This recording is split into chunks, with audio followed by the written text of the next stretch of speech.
अंजुमन शिक्षण संस्थेचे सचिव तथा शिवसेना उद्धव बाळासाहेब ठाकरे पक्षाधिकृतचे नेते सज्जू पैलवान यांची कन्या कुमारी सरीना हिला वाढदिवसाच्या हार्दिक शुभेच्छा।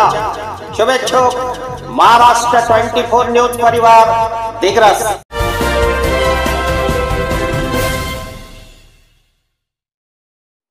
नमस्कार, मी सुरेश चिरडे। आपण पाहतात महाराष्ट्र 24 न्यूज। एसडीपीओ चिलुमुल्ला रजनीकांत यांनी पोक्सो कायद्याची माहिती व शिक्षक विद्यार्थी यांना दिग्रस येथे केले मार्गदर्शन।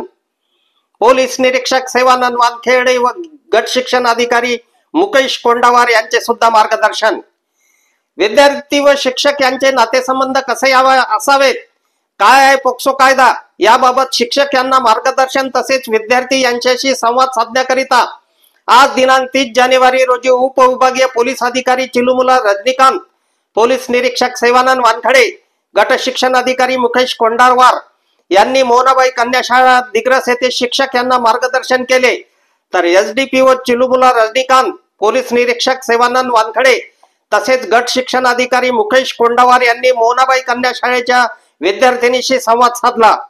यावेळी मुख्याध्यापिका अनिता नगराळे व धीरज आळे, प्रशासन अधिकारी नगर परिषद दिग्रस आणि मयूर दुधे, शिक्षण अधिकारी नगर परिषद दिग्रस हे उपस्थित होते। शिक्षक आणि पालकांना सर्वांना नमस्कार। आज जसं ऑलरेडी तुम्हाला उपोद्घाटन दिलेले आहे की याचा काल काय झालं सर्वांना माहिती आहे आणि पहिल्यांदा असं झालं नाही, तर आपल्याला लक्षात ठेवण्याची गरज आहे की उद्या काही घडू शकतं। त्याच्यासाठी आम्ही ट्रेनिंग म्हणून ऑलरेडी दिलेले आहे तुम्हाला। पॉक्सोचा कायदा आता सर्वांना माहित असेल किंवा तुम्ही चेकबॉक्स वगैरे तुम्ही केले असेल, पण प्रॅक्टिकली आपण लागू करताना एक कायदा आहे, तर कायद्याचं पालन कसं करायचं आणि त्याच्या चेकिंग मॉनिटरिंग कसं करायचं, पालन होत आहे की नाही याच्या मॉनिटरिंगची गरज आहे। स्पेशली शिक्षकांना आणि तुमच्या एक कमिटी मेंबर्स म्हणून तुमची जबाबदारी आहे। आणि आम्ही केव्हा येतो, पोलिसांचा तेच प्रॉब्लेम आहे की आम्ही प्रत्येक शाळेत आम्ही फक्त तो एक मॉनिटरिंग सारखं करून किंवा मार्गदर्शन करून आम्ही निघून जातो, पण याच्यानंतर आमच्याकडे 100 काम आहे। पण सर्वात महत्वाच्या गोष्टी आता मुलींच्या जे चालू झालं काल आणि याच्या आधी दारोला पण झालेला आहे, म्हणजे इतक्या भयानक गोष्टी, गंभीर गोष्टी चालू आहे की याच्यासाठी कोण जबाबदार। प्रत्येक क्राईमला आम्ही पण म्हणतो ते पर्सनल इश्यू असू शकतात, म्हणजे एका माणूसच्या चुकीमुळे ते झालेलं असेल, पण एक समाज म्हणून, एक शिक्षक लोक म्हणून किंवा पालक म्हणून आपली सगळ्यांची जबाबदारी आहे की आपल्या समोर जे लोक आहे, आपल्या सोबत जे लोक आहेत, त्यांच्या कॅरेक्टर, त्यांच्या बिहेवियर, पर्सनॅलिटी कसं आहे ते आपण नेहमी चेक करत बसायचं। म्हणजे आम्ही पोलिसिंग मध्ये म्हणतो, सर्वांना डाऊट करतो आम्ही की हा माणूस आता चांगला दिसतो, पण पॉसिबल आहे की याच्या कुठेतरी याचा एक दुसरा इंटेन्शन असू शकतो। असं तुमचे जे मुली असू शकतात। आता मी सर्वांना काही कंप्लेंट देत नाही की सर्व शिक्षक असतात, पण आपलंच लोक, म्हणजे काल जे घडलेलं आहे ते तुमच्याच सोबत होते ना, ते पण शिक्षक होते, म्हणजे एक दिवस आधी कुणाला माहितच नव्हतं असं काही पॉसिबल आहे म्हणून। त्यामुळे कायदा एक साइड आहे, पण आपली जबाबदारी म्हणून प्रत्येक माणूस अलर्ट राहायला पाहिजे।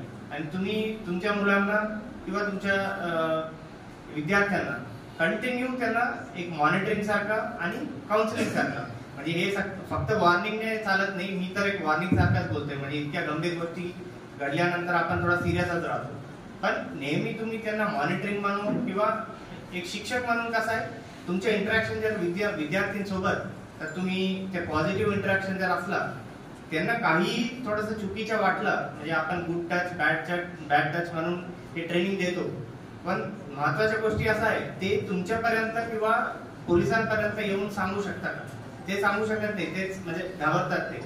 तुमचे इंटरॅक्शन किंवा बॉन्डिंग असा ठेवलं पाहिजे की ते तुमच्यापर्यंत येऊन काही इनकन्व्हिनियन्स, म्हणजे आपण म्हणतो मोठी गोष्टी नाहीये, स्टार्ट कसं होतात एक टच पासूनच होतात मोस्टली, तर तेव्हाच आपल्याला हे माहिती जर आम्हाला दिलेले आणि तुम्हाला पॉक्सोच्या सेक्शन 21 माहिती आहे, सेक्शन 21 असं म्हणतात की तुम्हाला जर माहित असताना तुम्ही जर पोलिसांना कळवलं नाही तरी गुन्हा आहे। इतक्या सिरियस आहे पॉक्सोचा ऍक्ट, त्यामुळे मी परत एकदा सर्वांना तुमची जबाबदारीच्या हे आठवण देतो की आपली सर्वांची जबाबदारी आहे आपल्या मुली किंवा आपल्या मुलं पण फक्त मुलींच्या नाही, म्हणजे 18च्या आतमध्ये मुलं असू द्या मुली असू द्या, पॉक्सोमध्ये दोन्ही कवर्ड आहे. आणि त्यांच्यासाठी आपला मॉनिटरिंग किंवा आपला बॉन्डिंग कसं ठेवू आणि उद्या काय घडलं त्याचा काय करायचा तुम्ही आमच्यापर्यंत पोहोचावं. त्याच्यानंतर कायद्याच्या बद्दल काय करायचं ते आम्ही करतो. आणि एक prevention is better than cure म्हणतो आपण. त्यासाठी आम्ही नेहमी कसं आहे पोलिसांपर्यंत तुम्ही येता फक्त काही मोठी गुन्हा घडल्यानंतर येता तुम्ही, पण त्याच्या आधीच तुम्हाला जर माहीत पडलं म्हणजे आता अध्यापिका मॅडम पण बोलत होते की टायमिंग काही इश्यूज असतात, खेड्यापाड्यातून लोक येतात, मुलींच्या पालकांना ते पण बिझी असतात, काही म्हणजे वावरात जातात, त्यांना पण थोडासा मॉनिटरिंग करणं अवघड आहे. त्यामुळे जास्त जबाबदारी शिक्षकांवर आहे की आपलं जे स्टुडंट्स आहेत त्यांचे मुवमेंट कसं आहे, ते मॉर्निंग कधी येतात, कुठे जातात, काय करतात, ते आपल्या क्लास टीचर जे असतात किंवा त्यांचे जे मला वाटतं तुम्ही दत्तक पण देऊ शकता मॅडम की इतक्या हे टीचरना इतक्या लोकांच्या जबाबदारी आहे की त्यांची मुवमेंट कसं आहे. म्हणजे फक्त आपण शिक्षण वगैरे देऊन आपण हे करू शकत नाही. म्हणजे मी पर्सनल एक्सपिरियन्स म्हणून सांगतोय की माझे आई वडील पण दोन्ही शिक्षक होते, गव्हर्नमेंट दर्टी स्कूलमध्ये शिक्षक आहे. आणि त्यांच्याच मुले ते असं घेतात की त्यांची जबाबदारीमुळे ते मला काय शिकवले त्याच्यामुळे मी आज IPS म्हणून तुमच्या समोर उभे आहे. त्यामुळे तुमच्या सर्वांकडून माझं एक अपेक्षा आहे की फक्त तुमच्या स्वतःच्या मुळे नाही, पण जे सर्व विद्यार्थी आहेत, शिक्षकांचे विद्यार्थी सर्व तुम्हालाच आठवण काढणार आहे की यांच्यामुळे मी आज इथपर्यंत आलो. असा एक मोटिवेटेड शिक्षक म्हणून तुम्ही करणारे असं माझा अपेक्षा आहे. आणि सर्वप्रथम जे ठाणेदार साहेब आहेत, आपला PEO साहेब आहेत आणि नगरपालिकेचे CO साहेब, तहसीलदार साहेब, आम्ही सर्व यांनी एक टीम बनवून कंटिन्यू स्कूलमध्ये फिरतायत.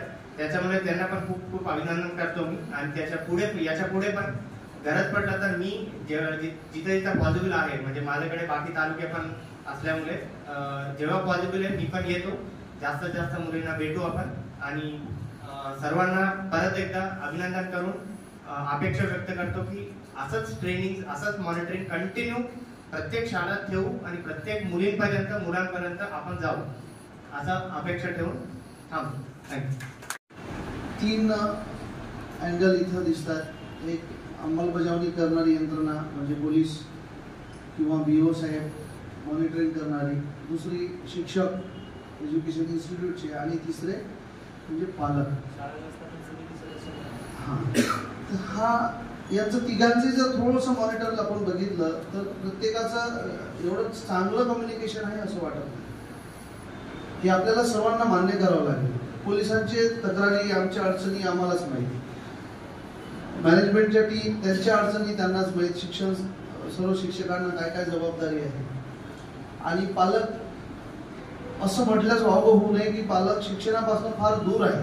आपले मुलं काय शिकतात आणि काय करतायत हे फार त्यांना चांगलं सांगता येईल किंवा त्यांचं अंधुक आहे, त्यांचं फ्युचर अंधुक आहे. जसं आताच मॅडमने सांगितलं की 7च्या ट्युशनला आलेल्या मुली 11 वाजेपर्यंत म्हणजे त्यांना 2-3 तास निवांत मिळतात. ह्या 2-3 तासात ते काय करतात याचं कुठेही चेक्स अँड बॅलन्स किंवा काही असा प्रकार नाही. आम्ही जीव तोडून वारंवार जातो, वारंवार अवेअरनेस प्रोग्राम राबवतो. आताच एक उदाहरण सांगतो, मी नाव नाही घेत, त्या शाळेत गेलो, आम्ही वेपन घेऊन गेलो, मुला मुलींना मार्गदर्शन केलं, मोटिवेट केलं. आणि तिथल्या टीचिंग नॉन टीचिंग स्टाफला काहीही घेणं देणं नाही, एक स्माईल पण नाही चेहऱ्यावर. मेकॅनिकली इतकं आम्ही कसं असंवेदनशील झालो. साहेब हे मुलं असेच आहेत, साहेब मुलं खेळायचेच आहेत, ऐकत नाहीत, हे असे आहेत, मोबाईल वापरतात, तक्रारीच तक्रार. मग हे अत्यंत पवित्र शिक्षण देण्याचं काम, ही आलेली जबाबदारी आपण कितपत पालन करतो, कितपत निभवतो, ही आपल्यावर आलेली आहे. आणि याचं लोन पुढचं आहे, पुढचं पूर्ण कुटुंब संस्था कोलॅप्स झालेली आहे. याचंच तुम्हाला दिसते व्यसनाधीनतेमध्ये, याचंच दिसते आत्महत्याग्रस्तामध्ये. हेच मुलं पुढे होत आहेत, हेच उद्याचे भविष्य आहे. तो त्याचंच सांभाळू शकत नाही, त्याचं तो कुटुंब प्रमुख होऊ शकत नाही. मग आपण कोणी जबरदस्ती करत नाही संन्यास व्हा म्हणून. मग इतकी काय घाई आहे?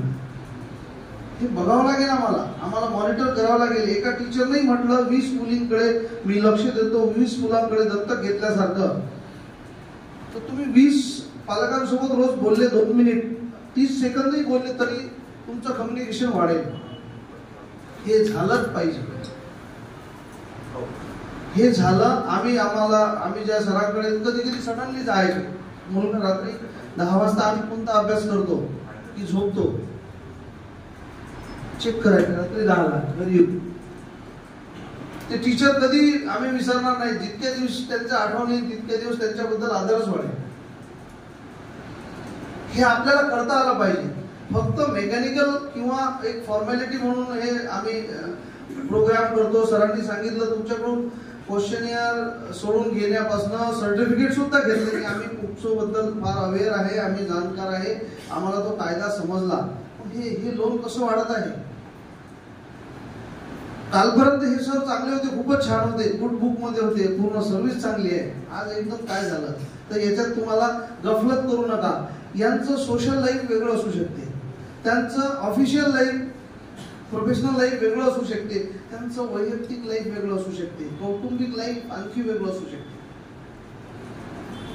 मी त्यांच्याशी बोलतो. कालचे जे ॲक्यूज आहेत त्यांचा व्हिडिओ रेकॉर्ड मी दाखवलं वंडावर सरांना की सर म्हणे 6 महिन्यापासून घरी प्रॉब्लेम चालू आहे, फार मिसेस सोबत असं चाललंय तसं चाललं म्हणून माझं मन विचलित झालं.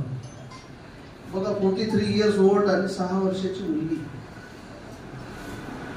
सर तर पाहतही नव्हते ते मी जे काय फिलिंग होईल. आले सो कॉल्ड नेते वगैरे, सर तो फार चांगला माणूस आहे, त्यांनी हे काम केलं ते काम केलं, ते वेगळं असू शकते. आम्ही एक नाही 1000 उदाहरणं देऊ शकतो. इतके विकृत आणि या दिशेला समाज चाललाय आणि ही जबाबदारी आपल्यावर आलेली आहे. हे खूप मोठं आहे आणि मॉनिटरिंग किंवा कायद्यानेही आपल्यावर जबाबदारी ही सोपवलेली आहे. आपला रिस्पॉन्स एक संवेदनशील व्यक्ती म्हणून करणं गरजेचं आहे, नाहीतर आपणही कुठेतरी या चौकटीत येऊ. वंडावर सरांनी सांगितलं की ते मुंबईच्या घटनेमध्ये सीओ साहेब सुद्धा सस्पेंड आहेत. ईओ साहेब, सीओ साहेब, हे खरंच जागी होणं गरजेचं आहे. स्पेशली महिला आहेत तरीही आमचं कम्युनिकेशन नाही, त्या मुलींसोबत कम्युनिकेशन नाही. कोणी अंगावर घ्यायला तयार नाही, कोणी विचारायला तयार नाही, कोणी प्रोएक्टिव्ह व्हायला तयार नाही. हे असं दिसते. टोकटाक झाली. आम्ही टोकटाक म्हणतो की इकडे कुठं गेलती तू, या गाडीवर कशी आली, हा तर तुझा भाऊ नाही. आम्ही बऱ्याचदा टोकटाक करतो की कॉलेज समोर शाळा सुटते वेळेस मोटरसायकल बहिणीला सोडायला घालतो. कोणती आहे बहीण दाखव बरं.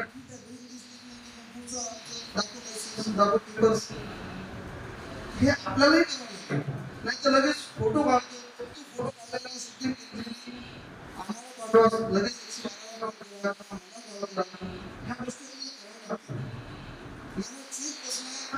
कमी होईल. हे खूप वाढत आहे. हे खूप विकृत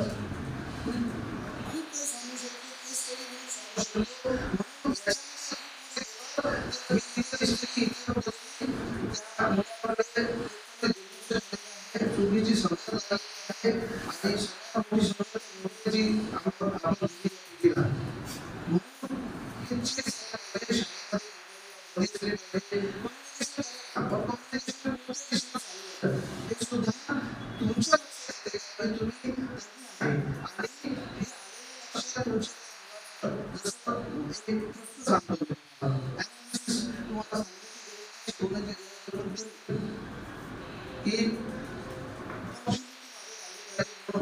मी एक गोष्ट ठरवतो. तीन गोष्टी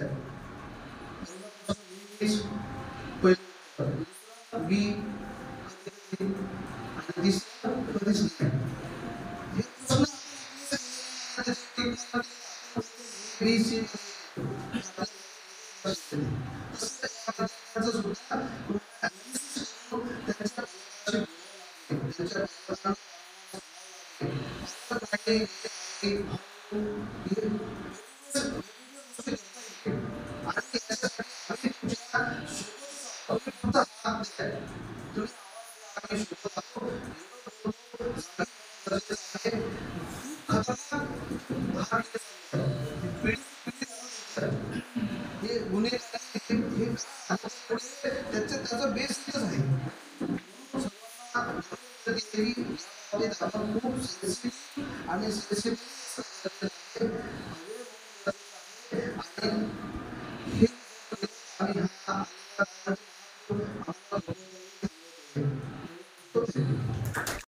अफजल खान, ऋषिकेश हिरासह मी सुरेश चिरडे, महाराष्ट्र 24 न्यूज, दिग्रस, यवतमाळ. आमच्या पुढील बातम्याचे अपडेट पाहण्याकरिता आत्ताच आमच्या चॅनलला सबस्क्राईब करा व बेल आयकॉन वरती क्लिक करा.